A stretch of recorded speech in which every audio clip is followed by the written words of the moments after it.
রাত তখন প্রায় 12টা। গ্রামের শেষ প্রান্তে একটা পুরনো বাড়ি, যেটাকে সবাই এড়িয়ে চলে।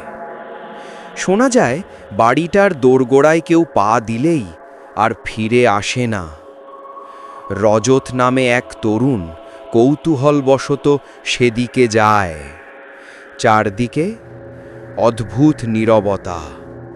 হঠাৎ ঝড়ো হাওয়ায় দরজাটা কিচ কিচ শব্দ করে খুলে গেল।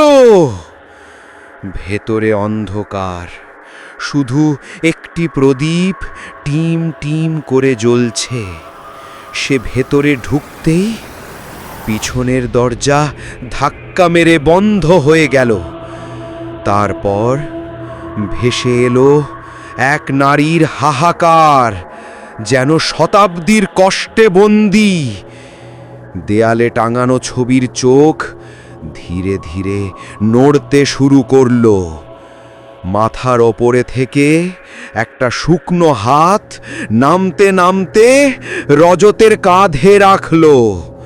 সে ঘাড় ঘুরিয়ে দেখল, চোখ নেই, মুখ নেই, শুধু ফাঁকা গহ্বর আর দাঁত বের করা এক মেয়ের মুখ।